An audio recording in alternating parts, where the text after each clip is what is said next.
안녕하세요 어르신들, 반갑습니다. 시립 용산 노인종합복지관 김란희 간호사입니다. 매달 기다리고 계시는 건강강좌 시간이 돌아왔는데요. 6월에는 합병증 예방과 관리가 너무 중요한 당뇨병에 대해서 알아보고자 합니다. 자, 그럼 오늘의 주제인 당뇨병 관리에 대해 서울 아산병원 전성훈 교수님의 강의를 지금부터 함께 보실까요? 예, 안녕하세요. 저는 서울 아산병원 사회복지팀에 근무하는 가정의학과 전문의 전성훈이라고 합니다. 우리가 그 코로나 사태 때문에 얼굴 마주보지 못하고 이렇게 언택트로 강의를 하게 됐는데, 빨리 코로나 사태가 지나가서 코로나가 완전히 없어져서 다시 만나서 강의할 수 있는 날이 빨리 왔으면 좋겠습니다. 오늘은 당뇨병의 관리에 대해서 말씀드리도록 하겠습니다. 당뇨병의 예방이 아니고 왜 당뇨병의 관리냐 하면, 사실 당뇨병이 100% 완치되거나 완벽하게 안 걸리게 할 수 있는 방법이 사실은 없어요. 그래서 당뇨병의 관리로 제목을 붙인 거고요. 당뇨병의 원인이 뭐냐면 인슐린이 분비가 줄어들거나 인슐린의 저항성이 증가하는 거예요. 그리고 인슐린이 우리 몸속에 어떤 역할을 하기 때문에 당뇨병의 원인이 되느냐. 쉽게 말씀드리면 인슐린은 우리 몸속에서 혈관에서 혈당을 떨어뜨리는 작용을 해요. 그러면 혈당이라고 하는 것이, 당이라고 하는 것이 우리 몸속에서 어떤 역할을 하냐면 에너지 역할을 하기 때문에 당은 낮아도 안 되고 높아도 안 되는 어려움이 있어요. 혈당이 너무 낮으면 저혈당 때문에 문제가 생기거나 아무 힘도 없는 그런 일이 생기니까 인슐린이 없으면 안 돼요. 그래서 적정한 양이 있어야 되는데, 인슐린이라고 하는 건 우리 췌장 속에서 분비되는 호르몬인데, 인슐린이 분비되면 우리 몸속에서 우리가 식사를 했을 때 혈당이 올라가고 혈당을 떨어뜨려서 우리 몸속에서 이용할 수 있도록 해주거든요. 근데 인슐린이 없으면 우리 몸속에서, 우리 세포에서 혈당을 이용하지 못하니까 피곤하고 힘들고 이런 일이 생길 수 있고요. 그 다음에 인슐린의 저항성이 증가한다고 하는 건 뭐냐면, 인슐린이 있어야만 이런 일을 할 수 있는데, 우리가 인슐린이 저항성이 있어서 인슐린이 충분히 있음에도 불구하고 혈당이 떨어지지 않고 이런 일이 생기면 우리 몸속에서는 인슐린이 부족한 걸로 인식하거든요. 그래서 인슐린을 점점 많이 췌장에서 나오게 만들어요. 그래서 인슐린이 점점 올라가는 걸로 인해서 저항성을 진단할 수도 있어요. 그래서 이 두 가지 이유가 중요한 거고, 이 두 가지가 어떤 원인이냐에서 약물 치료를 결정하고, 그다음에 어떤 약을 쓸 거나 결정하고 그렇게 됩니다. 그다음에 이제 두 가지가 그렇고, 그런 것들이 많이 오는 게 체중이 많이 나가는 사람, 활동량이 부족해진 사람, 그다음에 약물이라고 하는 것들이 당뇨병을 일으키는 게, 그게 대표적인 게 스테로이드라고 하는 겁니다. 스테로이드는 실제로는 위험하다고 알려져 있지만 꼭 필요한 데가 많이 있거든요. 그래서 류마티스 관절염이나 아니면 여러 가지 통증, 아니면 이식에서 많이 쓰고 있기 때문에 필요해서 스테로이드가 꼭 필요한 약물로 많이 쓰이고 있어서 그것 때문에 당뇨병이 생길 수 있습니다. 유전이라고 하는 건, 여러분들 당뇨병을 두 가지로 구별하는데, 1형 당뇨병하고 2형 당뇨병으로 구별하는데, 1형 당뇨병은 어린들한테 많이 생기는 인슐린이 완전히 나오지 않아서 치료가 인슐린 주사고요. 2형 당뇨병은 주로 어른들한테 많이 이렇게 생기는 거고, 저기 보여 있는 두 가지 분비의 감소나 저항성 증가 때문에 생기는 건데, 생각하기는 어린이들한테 생기는 것들이 유전 때문에 될 걸로 생각하지만, 실제로는 어른들한테 생기는 2형 당뇨병이라고 하는 게 그게 유전된다고 알려져 있습니다. 그래서 당뇨병 가족력이 있으면 나한테 당뇨병이 생길 위험이 아주 높아진다는 걸 아셔야 되겠습니다. 그 다음에 말씀드리려고 하는 건 당뇨병의 증상에 대해서 말씀드리려고 하는 건데, 당뇨병의 증상은 혈당이 분비되지 않고 우리 몸속에서 하용하지 못하니까 소변으로 혈당이 많이 빠져나가거든요. 혈당이 빠져나가면서 소변량이 많아지고요. 소변에서 수분을 많이 빠져나가고 나가면 그것 때문에 탈수가 생기고, 그 다음에 우리 몸속에 있는 혈당이 우리 세포에서 사용하지 못하니까 피로하고 무력감 이런 것들이 생겨요. 그래서 제일 처음에 많이 호소하시는 게 탈수 갈증이라고 하는 건, 입이 말라 이런 것들을 많이 흠소하고, 당뇨가 조절이 안 되려면 너무 힘들어하고 피곤해하고 이런 것들이 있고요. 그 다음에 당뇨가 세포에서 사용한 게 아니라 소변으로 다 빠져나가 버렸기 때문에 배가 고프고 음식을 많이 먹게 돼요. 그 다음에 소변량이 많아지고, 그래서 당뇨 조절이 잘 안 되는 사람들은 내가 이렇게 소변을 자주 보지 하는 의심하는 그런 게 있을 때 당뇨 조절이 안 되는 걸 의심할 수 있고요. 위의 것들은 당뇨 그 자체의 증상이고, 시력 이상, 손발 저림 이런 것들은 당뇨 때문에 부작용이 생겼을 때 눈에 증상이 있는 상태에서 발견되기도 하고 손발이 저린 것들이 당뇨병 발견됐을 때 저런 증상으로 발견되기도 합니다. 증상이 없으면 뭐냐면 현재 당뇨병이 여러 경우에 발견할 수 있는데 건강진단에서 혈당이 높아서 검사해 보니까 엄청 높은 당뇨병이다 이렇게 했을 때는 본인은 인지하지 못하는 그런 경우가 많이 있습니다. 그다음에 과거에는 체중이 많이 빠지는 것들이 당뇨병의 증상으로 나타나기도 했었는데 지금은 많이 보지는 못합니다. 그다음에 당뇨병의 진단은 세 가지 방법이 있어요. 모두 피검사인데 피검사를 언제 하냐에 따라 다른 건데 공복혈당, 그다음에 식사하고 2시간 있다 하는 검사, 당화혈색소 검사가 있어요. 정상은 공복혈당은 99, 당뇨병은 126 이상 있어요. 그다음에 당화혈색소라고 하는 건 5.6% 이하가 정상이고 당뇨병이라고 하는 건 6.5% 이상가 정상이에요. 그래서 세 개가 다 맞아 떨어지면 그냥 쉽게 진단할 수 있는데 어떤 혈당은 공복혈당은 굉장히 높은데 당화혈색소는 정상이라든지 뭐 2시간 혈당은 아주 낮은데 당화혈색소는 높다든지 이렇게 세 가지가 다 맞지 않으면 정밀 검사라고 해서 당을 먹고 3시간 30분마다 이렇게 하는 검사를 하기도 하고요. 다 맞지 않으면 어쨌든 이 세 가지 검사를 해보면 당뇨인지 아닌지 대개는 정확하게 알 수 있습니다. 지금 말씀드린 당화혈색소에 대해서 다시 한번 설명하려고 하는데요. 당화혈색소라고 하는 건 영어로 헤모글로빈 A1C라고 있는데 헤모글로빈에 당이 붙은 거의 비율이 얼마나 되는지 알 수 있는 겁니다. 이거는 2-3개월간의 혈당 수치를 반영하는 거고 장기적인 관리의 목표가 되고요. 빈혈이 있는 경우에 낮게 나타나고요.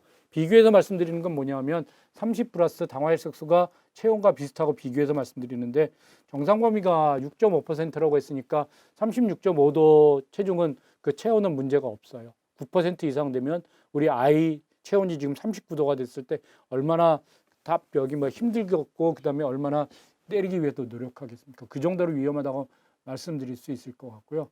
그다음에 당화혈색소가 아주 좋은 이유가 뭐냐면 식사하고 관련이 없어서 그래요.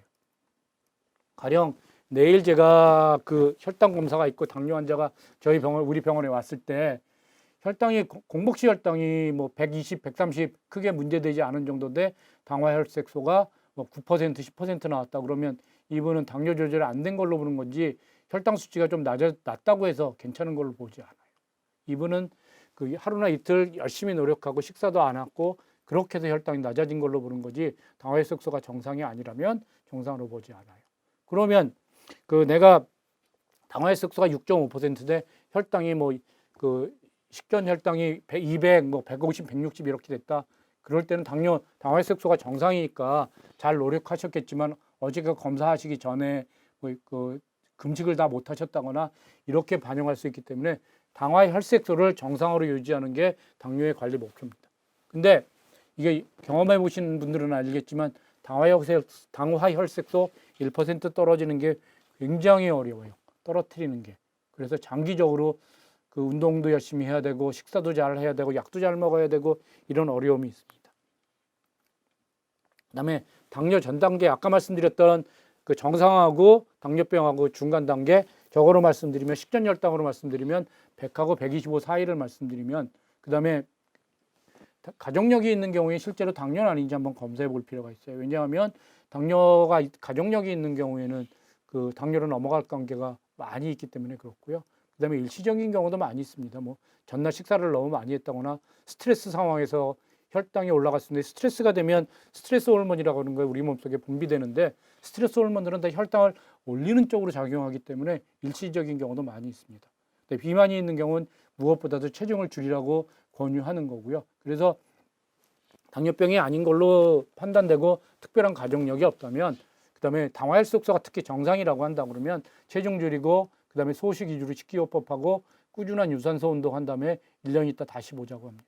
그래서 가족력이 있거나 당화혈색소가 올라간다 그러면 당뇨일지도 모르니까 정밀 검사를 하거나 이렇게 나가겠습니다. 당뇨 치료 목법은 뭐냐면 여러 번 강조해 드리지만 당화혈색소가 6.5% 이내로 유지하는 게 당뇨 치료의 목표입니다. 당화혈색소를 6.5%로 유지하면 우리가 걱정하는 당뇨 합병증이 오지 않으니까 당뇨 합병증을 예방하기 위해서 혈당 조절의 목표를 당화혈색소 6.5% 이하로 합니다. 그러면 좀 더 철저하게 치료해야 되는 경우가 있는데 수술 전후 임신 급성 질환이 있는 경우에 좀 더 엄격한 혈당 조절이 필요한데 이런 경우에 혈당이 많이 올라가세요.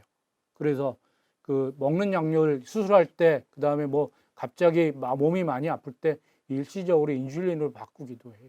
그래서 이런 그 우리 몸속에 큰 스트레스가 왔을 때 혈당이 아주 많이 올라가기 때문에 이런 경우에 좀 더 엄격한 혈당 조절이 필요하고요.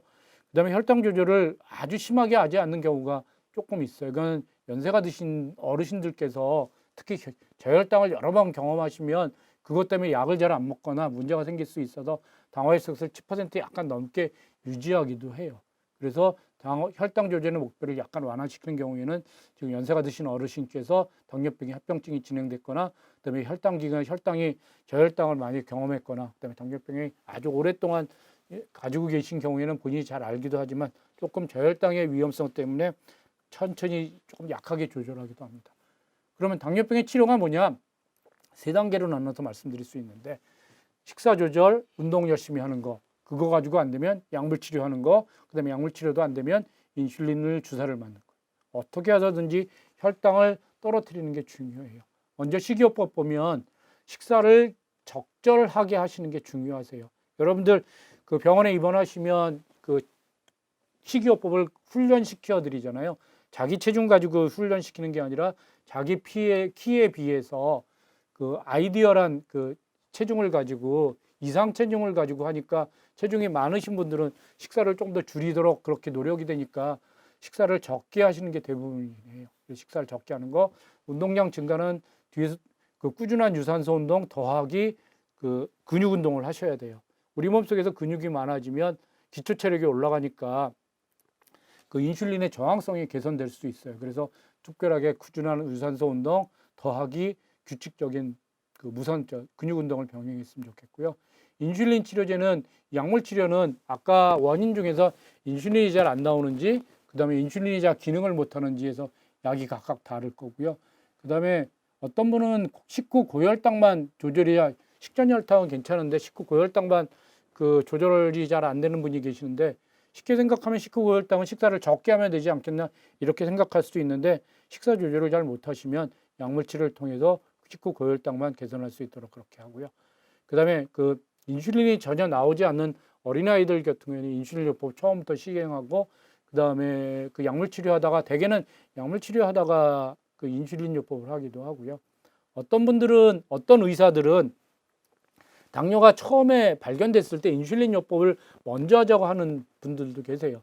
그거는 인슐린요법을 처음부터 하면 그 췌장을 칠 수 있는 기회가 주어질 수 있어서 그렇게 그 주장하는 분들도 계시긴 한데 아직 일반적으로 사용하는 요법은 아닙니다. 그럼 당뇨병의 식사요법은 뭐냐?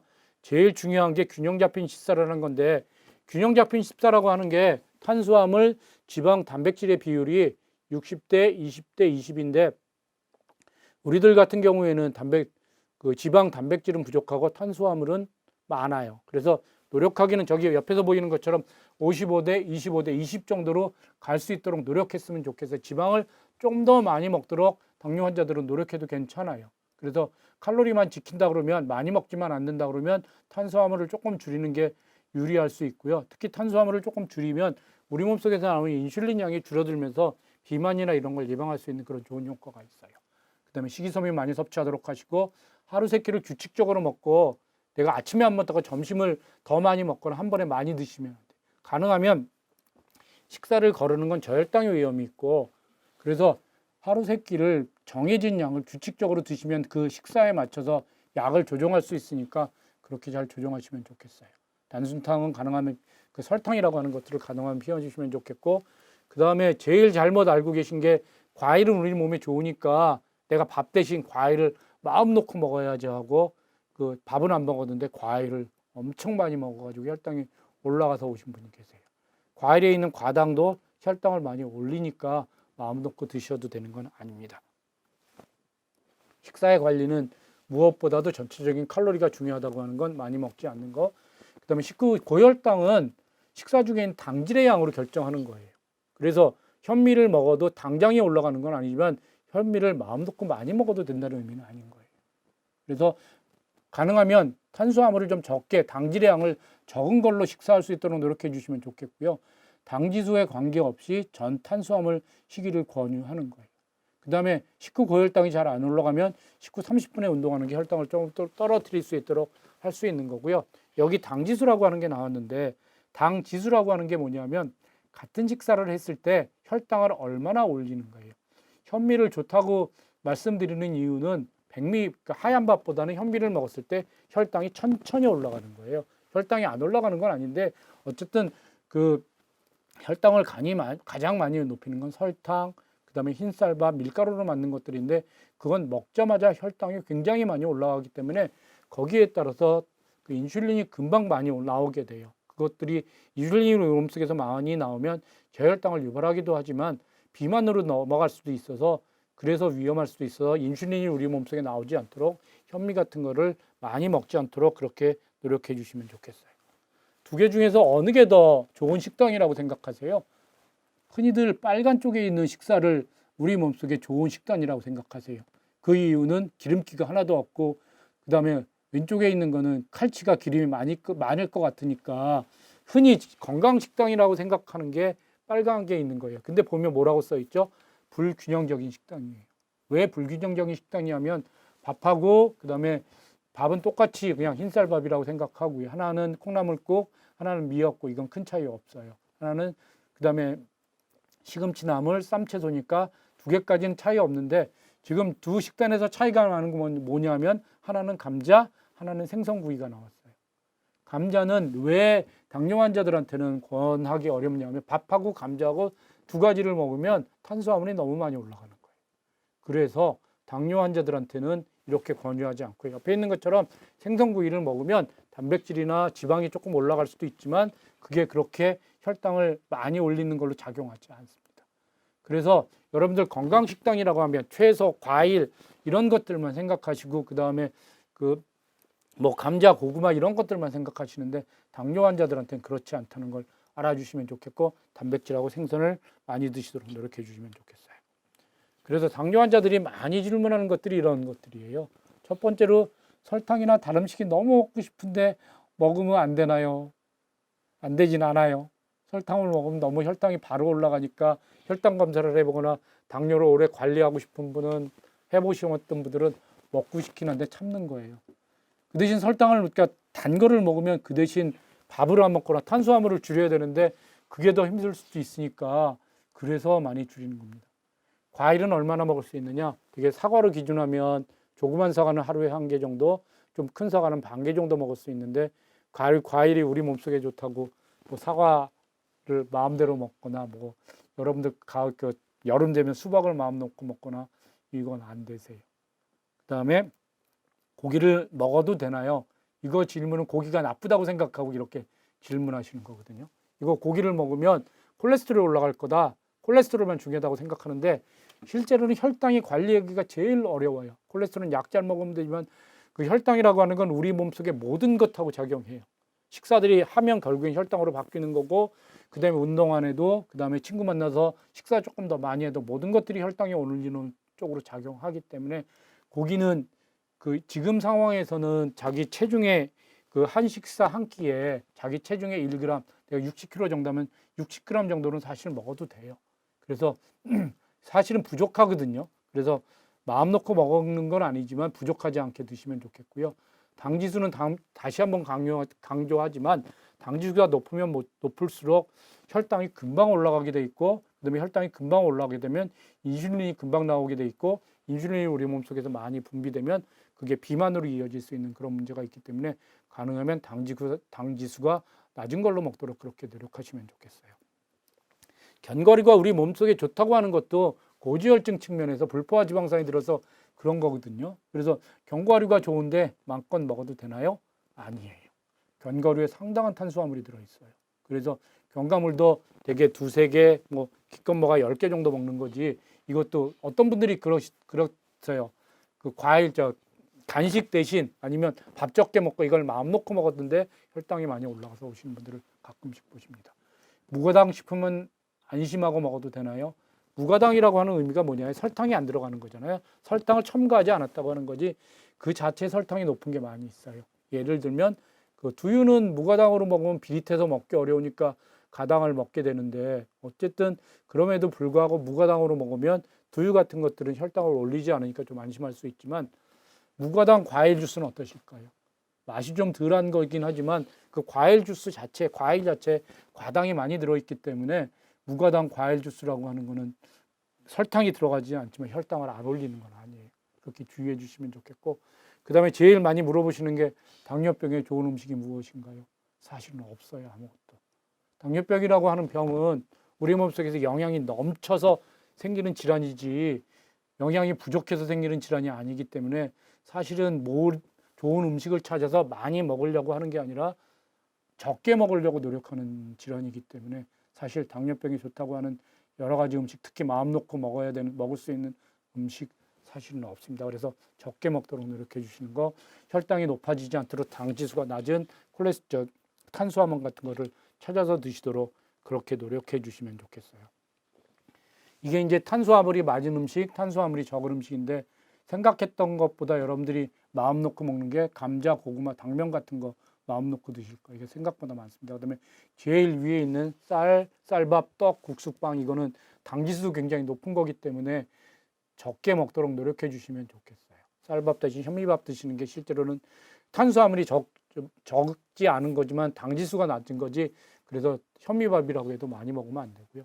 말린 과일은 그 수분이 날아가면서 혈당이 굉장히 높아져 있고 감이 통조림, 요구르트가 생각보다 많이 넣습니다. 그다음에 밤, 땅콩버터, 아몬드, 캐슈넛이 그 우리 몸속에 좋은 걸로 알려져 있어서 저걸 많이 먹으려고 노력하시는 분들이 많으시는데 당뇨 환자들은 아닙니다. 당뇨 환자들 같은 경우에는 설탕을 어디를 통해서 많이 흡수하는지 이렇게 연구해서 보면 어르신들은 믹스 커피를 통해서 많이 먹고 젊은 사람들은 탄산음료를 많이 먹어요. 그래서 옆에 있는 것처럼 만약에 커피를 마신다고 하면 아메리카노를 드시면 좋겠는데 어르신들이 믹스 커피를 싸놓고 식사 대신으로 드시기도 하시더라고요. 그거 먹으면 거기 안에 있는 설탕이 굉장히 많이 있으니까 힘이 나시니까 식사 대신 드시기로 하는데 당뇨 환자들은 절대로 안 돼요. 드시자마자 그냥 혈당이 즉각 올라갑니다. 탄산음료는 젊은 사람들 같은 경우에 그 자체가 설탕물이니까 그거를 막았을 때 혈당이 많이 올라가고요. 그래서 이 음식 대신 먹었으면 좋겠는 것들이 탄수화물이 적은 음식이에요. 실은 육류, 어류, 조개류 비싸서 그렇긴 한데 저것들이 탄수화물이나 약간 그 고지혈증 유발할 수 있긴 하지만 그렇게 문제되지 않고요. 치즈, 생크림, 버터, 달걀. 달걀도 우리 몸속에 굉장히 좋은 단백질입니다. 그래서 하루에 한두 개씩 드시는 건 문제되지 않습니다. 그다음에 채소류, 호두, 잣은 조금 그 아몬드나 커슈에 비해서 탄수화물이 좀 적고요. 김, 미역 등이 그렇습니다. 그다음에 커피는 설탕을 제외해서 드신다 그러면 드셔도 괜찮은 음식으로 알려져 있고요. 커피에 대해서는 당뇨에 좋다 나쁘다 워낙 지금 두 가지 의견들이 많아서 뭐라고 말씀드리긴 어렵지만 어쨌든 하루에 한두 잔은 괜찮을 걸로 알려져 있습니다. 당뇨 환자의 운동 지침은 뭐냐면 운동을 열심히 하시는 게 굉장히 중요하고요.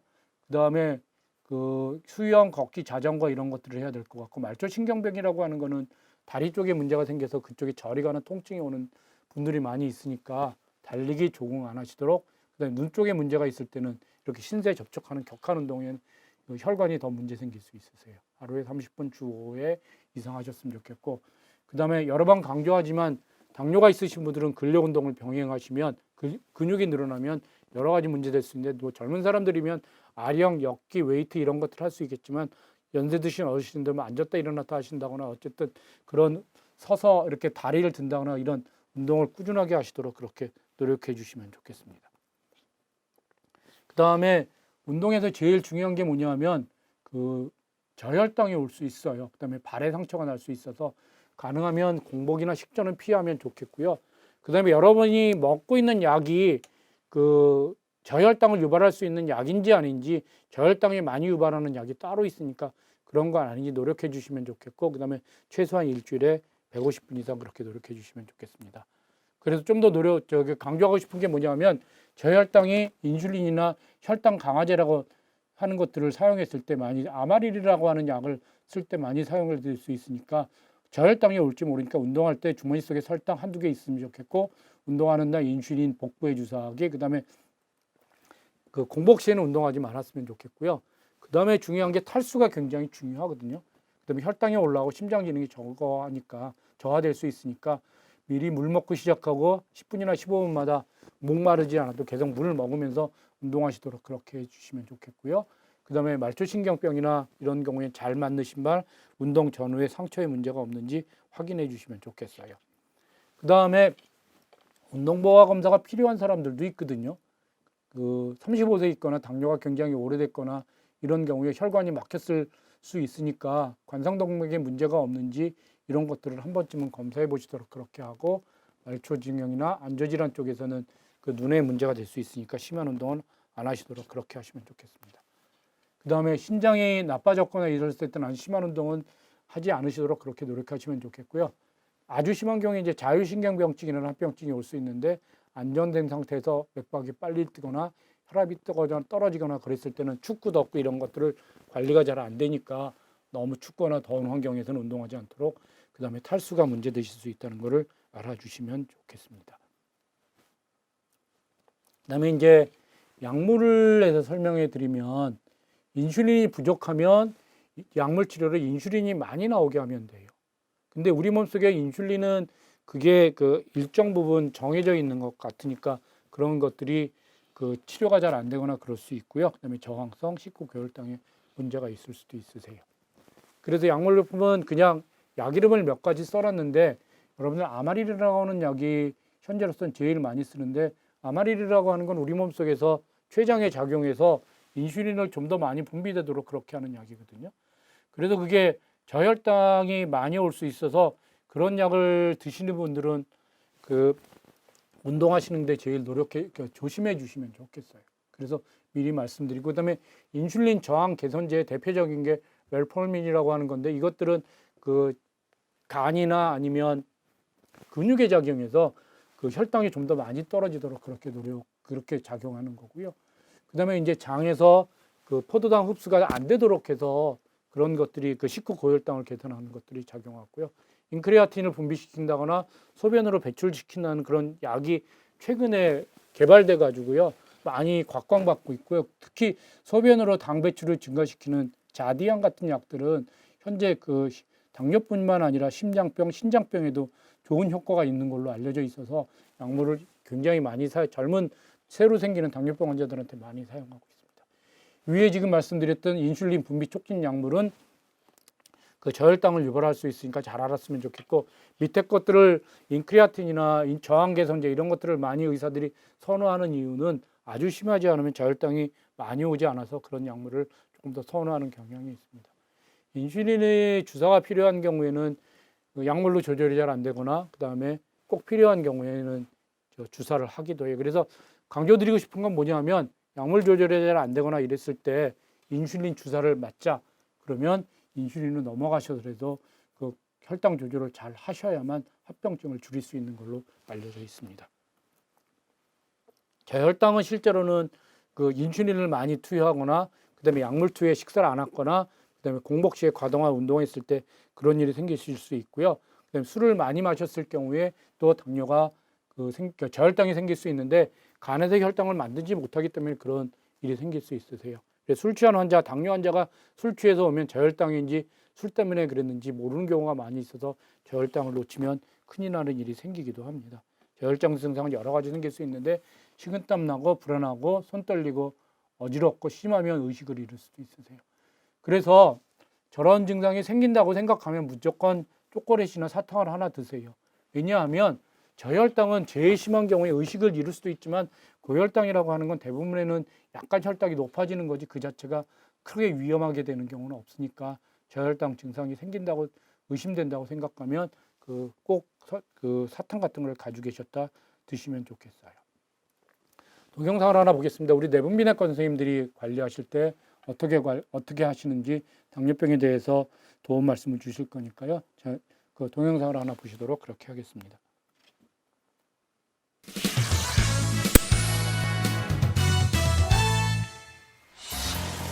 예전엔 전쟁이나 안전사고 등으로 장애인이 되는 분들이 많았습니다. 그런데 최근 전쟁이나 교통사고보다 더 위협적인 질병이 나타났습니다. 바로 당뇨병인데요. 2009년 기준 당뇨합병증으로 인한 절단이 전체 족부 절단의 53%를 차지할 정도입니다. 합병증이 더 무서운 당뇨병. 그 예방책은 무엇인지 알아보겠습니다. 우리가 음식을 섭취하면 췌장에서 인슐린이 분비돼 혈당이 급속하게 높아지는 것을 조절합니다. 반면 당뇨병 환자는 인슐린 분비가 부족하거나 혹은 정상적으로 기능하지 않기 때문에 혈중 포도당의 농도가 만성적으로 높은 상태에 있습니다. 이러한 고혈당 상태가 심할 경우에는 다뇨, 다식, 다갈의 3대 증상이 나타날 수 있고 치료하지 않을 경우에는 급성 혹은 만성 합병증이 발생할 확률이 높아집니다. 혈당 조절이 안 돼 갑자기 식은땀이 나면서 가슴이 두근거리거나 혹은 탈수 증세와 함께 눈앞이 아득해지는 경험. 당뇨병 환자라면 누구나 한 번쯤은 하게 됩니다. 따라서 고혈당 또는 저혈당 쇼크에 빠지지 않기 위해 환자 스스로 조심하게 됩니다. 이에 반해 소리 없이 찾아오는 만성합병증은 더 큰 문제가 됩니다. 혈액 속에 당이 과다하게 높으면 지방질과 여러 세포 등이 혈관벽에 침착되어 혈관이 조금씩 좁아지다가 나중엔 아예 막히게 됩니다. 이 과정은 수년 혹은 수십 년에 걸쳐 지속적으로 일어나기 때문에 당뇨병을 소리 없는 살인자라고 부르기도 합니다. 혈관벽이 막히는 현상은 우리 몸 어디에서나 발생할 수가 있는데요. 특히 심각한 문제가 나타나는 부위는 눈, 콩팥, 그리고 심장과 가장 멀리 떨어져 있는 발이라고 할 수가 있겠습니다. 당뇨병으로 인해 제일 파괴되기 쉬운 혈관이 바로 미세혈관인데요. 미세혈관이 많은 눈은 당뇨병에 치명적입니다. 처음엔 증세가 없다가 시세포가 밀집되어 있는 황반부까지 침범하게 되면 시력 저하가 시작되고 결국 실명에 이르게 되는데 이를 당뇨병성 망막병증이라고 합니다. 심장 역시 미세혈관들이 많이 모여있는 장기입니다. 신장 속의 사구체는 혈액 속의 노폐물을 여과해 소변으로 내보내는 역할을 하는데 혈액순환 장애로 사구체가 망가지면 우리 몸엔 독소가 쌓이게 됩니다. 이런 상태가 지속되면 신장은 완전히 망가져 인공투석 또는 신장 이식이 필요한 상태까지 가게 됩니다. 오랫동안 당뇨병을 앓는 환자들은 손발이 저리거나 따끔거리고 감각이 둔해지는데 이는 고혈당으로 인한 신경 주변 혈관에 손상이 발생하고 이로 인해 말초신경이 파괴되어 생기는 증세입니다. 특히 발에는 혈액순환 장애와 말초신경 손상이 겹치면서 감각이 둔해져 쉽게 다치고 그 상처가 낫지 않고 피부가 괴사할 때까지 악화되기 일쑤입니다. 이를 당뇨병성 족부병변이라고 하는데 심한 경우 다리를 잘라내는 상황까지 가게 됩니다.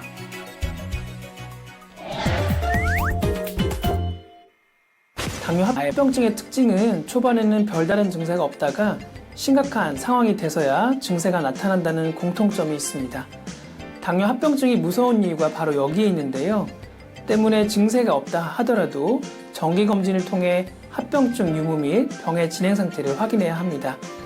또한 당뇨병 자체가 일반적으로는 완치가 불가능한 질병으로 아직까지는 알려져 있어서 철저한 식사요법, 운동요법, 그리고 적절한 약물요법으로 혈당을 조절하고 합병증의 진행 속도를 최대한 늦추는 것이 최고의 예방법이라고 할 수가 있겠습니다. 또한 혈당 이외에도 동반된 고지혈증 혹은 고혈압에 대한 관리도 합병증 예방에 필수적입니다. 흔히들 당뇨병을 평생의 동반자라고 부릅니다. 이 말엔 평생을 같이 가야 할 병이라는 뜻도 있지만 운동과 식사요법, 그리고 적절한 약물요법을 동반자로 삼는다면 건강한 사람보다 더 건강한 삶을 살 수 있다는 의미도 담겨 있습니다.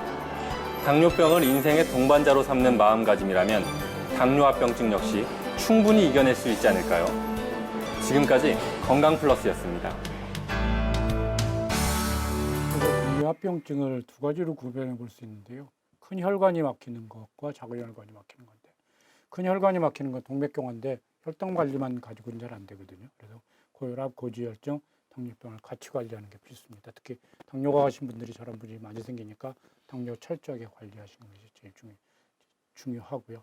그다음에 작은 혈관합병증은 혈당 자체에 문제가 생기는 경우가 많은데 망막, 신장, 신경합병증이 생기는데 이건 혈당 관리를 철저하게 하시는 게 무엇보다도 중요합니다.